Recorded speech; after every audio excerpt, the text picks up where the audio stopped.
Babul mubtada'i wal khabar. Saya tidak ragu lagi bahwa kalian sudah pernah minimal dengar istilah mubtada' khabar.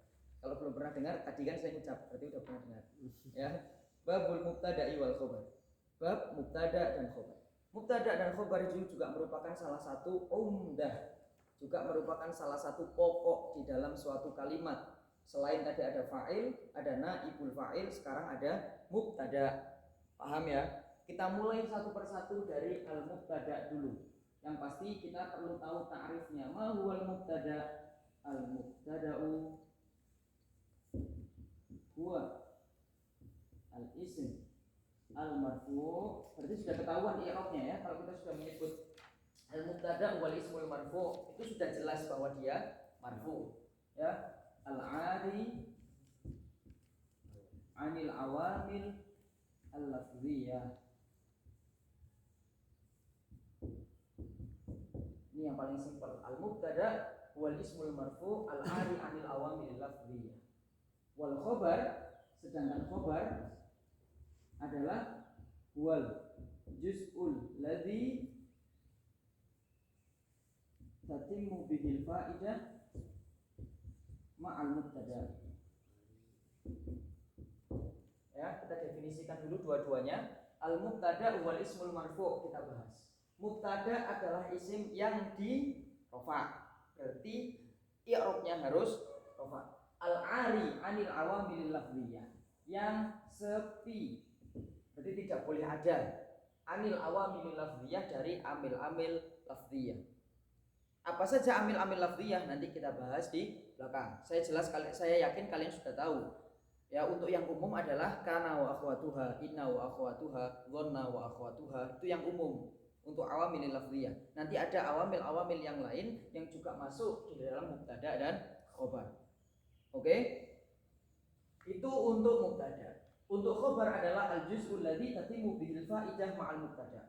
Khabar itu adalah satu bagian juzuk, ya, yang menyempurnakan suatu faidah. Faidah ini berarti kalam ya, menyempurnakan suatu kalam ma'al mubtada', bersama mubtada'. Jadi kesimpulannya mubtada' itu tidak akan bisa menjadi apa-apa kecuali ada khabarnya.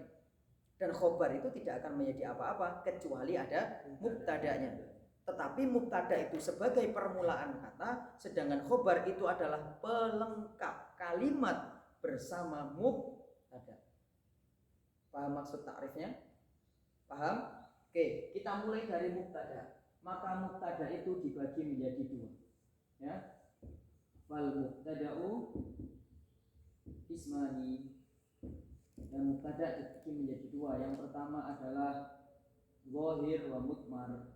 Ya, yang di sini kalau mubtada' pembahasan yang pertama adalah yang dhamir dulu karena yang paling gampang, ya. Oke, yang pertama mubtada' berupa dhamir yang gampang. Jadi bahasanya enggak zahir dulu kalau mubtada'. Itu dhamir dulu. Ya, pertama yang dhamir. Dhamir ini berarti yang dhamir munfasil marfu'. Ingat kemarin dhamir munfasil marfu'. Apa dhamir munfasil marfu' itu? Huwa huma hum, hiya huma hunna, anta antuma antum, anti antuma antunna, ana nahnu. Kalau di dalam urutan yang kita sering baca seperti itu. Tapi dalam urutan kitab itu dibalik dari dhamir mutakallim ke mukhatab ke dhamir ghaib. Berarti ana nahnu, anta anti, antuma antum antunna, huwa hiya huma hum hunna. Itu urutannya. Ya. Jadi kalau urutan kita nasrif biasanya kalau kita nasrif biasanya fi'il itu doroba doroba dorobu, dorobat dorobata dorobena, kan begitu ya. Tapi dalam urutan kitab itu dimulai dari dhamir terdekat, yaitu dhamir mutakallim. Berarti dimulai dorobatu wa dorobena. Baru ke mukhatab wa dorobata wa dorobati wa dorobetuma wa dorobetum wa dorobetunna. Kemudian ke dhamir ghaib wa doroba wa dorobat wa doroba wa dorobu wa dorobena. Itu dalam mentasrif. Ala kulli hal dua-duanya benar. Tapi di kitab kita harus juga dikenalkan ke kalian. Karena selama ini kita belajaran wa huma hum, ya huma hunna gitu ya. Nah, ternyata ibarat di kitab urutannya bukan dari huwa, tapi dari ana. Maka juga harus dikenalkan dari belakang. Versi kita dari belakang ya, padahal itu sebenarnya dari depan.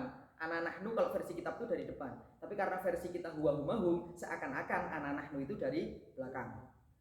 Jadi kalau mengurutkan di versi kitab itu ana nahnu, anta, anti, antuma, antum, antunna, huwa hiya, huma, hum, hunna.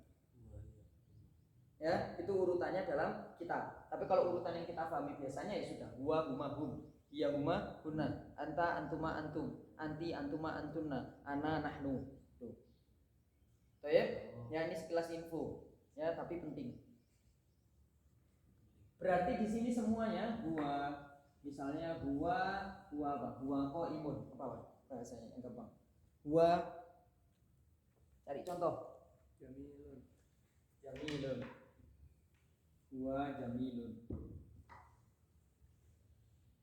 Huwa i'rabnya adalah huwa. I'rabnya adalah dhamir. Terus munfasil. Oke, dhamirun aslinya baris ya. Dhamir baris munfasil mabniun ala fathah. Huwa. Terus fi mahalli raf'in mubtada. Jadi huwa adalah dhamir munfasil mabni ala fathah huwa. Ya, fi mahalli raf'in mubtada. Karena dia menjadi mubtada. Jamilun khobar marfu, terusannya sendiri. Ya, wa alamatu raf'ihi dhammah dhahirah ala akhirih. Ya, paham ya untuk yang dhamir munfasil ya? Gampang ya. Begitu juga dengan ana talibun, nahnu tulabun, hiya talibatun, hunna talibatun. Ya tinggal menyesuaikan saja. Ya, huwa talibun, anta talibun, anti talibatun, hiya talibatun, ya, antuma talibatani. Ya, ya tergantung cewek apa cowok. Kalau cewek ya sama-sama antuma kan, cuman kembalinya yang mau dijak ngomong itu cewek apa cowok. Nahnu tulabun atau nahnu talibuna boleh. Ya, itu disesuaikan dengan khobar dari mubtadanya, kemudian khobarnya menyesuaikan karena khobar merupakan al-juz'ul ladzi tatimu bihil faidatu ma'al mubtada. Oke, lanjut. Kita bahas berikutnya adalah izin tempatnya berarti. Kita bahas berikutnya adalah mubtada yang zahir. Ya, mubtada zahir itu dibagi menjadi dua lagi. Ya, mubtada zahir itu dibagi menjadi dua. Yang dhamir itu tidak dibagi karena sudah jelas. Yang zahir dibagi dua. Mubtada lahu khobar, ini istilahnya mubtada lahu khobar. Yang kedua adalah mubtada lahu sadda masaddal khobar. Ya. Jadi mubtada itu ada kalanya dia itu susunannya adalah mubtada plus khobar. Yang zahir ini kan mubtadanya ya. Mubtada. Jadi susunan mubtada khobar itu mubtada plus khobar. Ini dinamakan dengan mubtada lahu khobar. Paham? Ada kalanya mubtada plus sadda masaddal khobar. Berarti bukan hanya susunan mubtada khobar yang ada selama ini, yang ada juga ada susunan mubtada plus sadda masaddal khobar. Apa itu? Kita bahas satu-satu. Oke, baru dengar apa sudah dengar? Ya sudah dengar kan, saya udah ulang 2 kali tadi ngomong. Ya, sebelum saya ngomong baru dengar apa sudah dengar? Baru. Oke. Kalau mubtada khobar kan sudah umum ya. Tapi kalau mubtada sadda masaddal khobar ini yang perlu ditekankan di sini. Jadi sebenarnya susunan mubtada khobar itu ada yang asli mubtada khobar, ada yang menempati kedudukan khobar, itu artinya. Ya, jadi sadda masaddal khobar itu artinya menempati kedudukan khobar. Baik. Untuk yang mubtada lahu khobar, ya gampang saja. Allahu Rabbuna. Ya. Allah mubtada, Rabbuna khobar. Ya. Terus apa lagi? Jangan bilang Zaidun qaimun. Ya. Oke, saya mau ngasih contoh. Saya tulis Zaidun qaim. Ya, Zaidun qaimun. Zaidun mubtada, qaimun khobar. Pertanyaan saya, boleh nggak kalau saya balik qaimun Zaidun? Qaimun Zaidun. Ya. Boleh. Boleh? Enggak tahu. Nggak tahu. Enggak tahu. Boleh nggak kalau Zaidun qaimun saya balik menjadi qaimun Zaidun? Jawabannya tidak boleh. Karena satu, qaim itu nakirah. Satu, qaim itu nakirah. Dua, qaim itu merupakan al-wasf. Isim fa'il dari qoma yaqumu fahuwa qaimun. Maka itu tidak boleh menjadi mubtada dengan sendirinya. Jadi kalau ini kita balik menjadi qaimun Zaidun, maka hukumnya langsung susunan ini batal, tidak bisa di-i'rab. Bisa diantisipasi dengan memberi alif lam di dalam lafadz al-qaim. Maka al-qaimu Zaidun, tapi bukan mubtada khobar. Paham?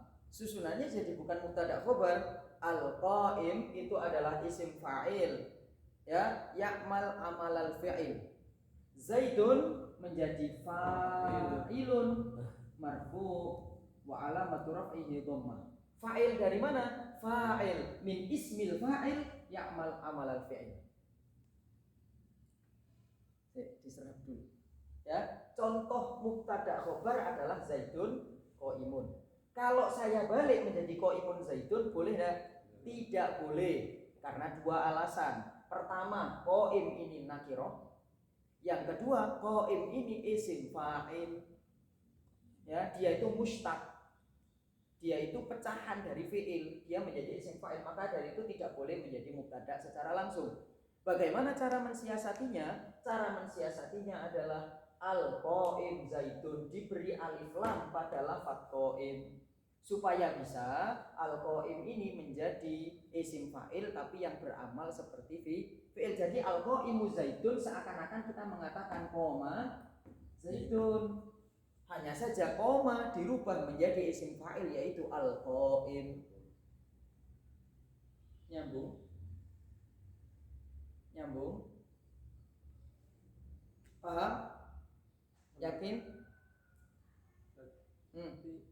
Nakirah enggak boleh jadi mubtada. Itu yang akan kita bahas. Nakiroh itu hukumnya haram menjadi mubtada kecuali dengan 37 sebab. Boleh disebutkan 37? Sampai minggu depan tidak selesai kita jelaskan 37 ya. Di Mutamimah disebutkan 4 dari 37. Jadi kalau bahasa kitabnya itu wal musawwirat itu naif wasalasin. Naif wasalasin itu antara 31 sampai 39. Tapi yang saya tahu, yang saya baca dari literasi itu 37 sebab kenapa mubtada nakiroh bisa menjadi mubtada. Jadi isim nakiroh bisa menjadi mubtada karena 37 alasan. Cuma 37 kan, tidak sampai 38 ya. Oke. Cara yang kedua, bagaimana qaimun bisa menjadi mubtada. Begitu ya pembahasannya ya. Yang pertama, bagaimana qaim itu bisa menjadi kalimat sempurna bersama Zaid dengan cara diberi alif lam. Tetapi i'rabnya bukan sebagai mubtada khobar, tetapi sebagai isim fa'il ya'mal amal al-fi'il, sedangkan Zaid menjadi fa'il dari isim fa'il al-qaim. Paham ya sini ya? Ini belum kita bahas memang, kita akan membahas nanti isim-isim yang beramal seperti fi'il. Baik? Ini yang pertama. Yang kedua, qaimun Zaidun ini bisa menjadi kalimat sempurna jika didahului dengan istifham. Qaimun Zaidun. Tanda tanya. Ya, ditambah misalnya hal qaimun Zaidun. Apakah boleh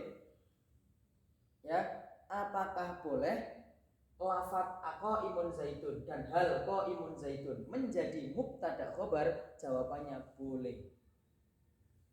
Ya, maka ketika ada bentuk qaimun zaidun yang awalnya tidak bisa menjadi mubtada, bisa menjadi mubtada dengan syarat didahului dengan istifham atau kata tanya. Yang paling umum adalah hamzah istifham sama hal harful istifham. Ya, hal qaimun zaidun, apakah Zaid berdiri? Aqaimun zaidun, apakah Zaid berdiri? Paham ya? Ini boleh, maka qaim ini boleh menjadi mubtada. Paham? Karena didahului sama istifham. Zaidun bukan menjadi khobar, tapi zaidun menjadi sadda masaddal khobar. Zaidun ya. Oh. Jadi aqaimun zaidun. Ya, jadi aqaimun zaidun. Jadi aqaim ini hamzah istifham yang menyebabkan qaim ini bisa menjadi mubtada. Nyambung? Paham? Kemudian Z di sini yang seharusnya kan habis mubtada kan mesti khobar. Ya. Tapi karena qaim ini ditolong oleh hamzah istifham, maka khobarnya sebenarnya tidak bisa memberi faedah kepada qaim. Karena qaimun zaidun tidak bermakna apapun. Qaimun zaidun susunan salah di dalam bahasa Arab, maka tidak boleh dipakai susunan itu. Tapi karena ditolong oleh hamzah istifham atau hal istifham, maka dia bisa menjadi mubtada.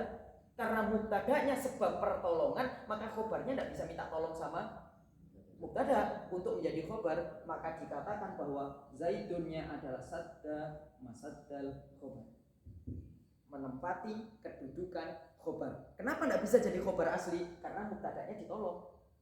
Mubtadanya aja minta pertolongan, bagaimana khobar mau nebeng sama mubtada?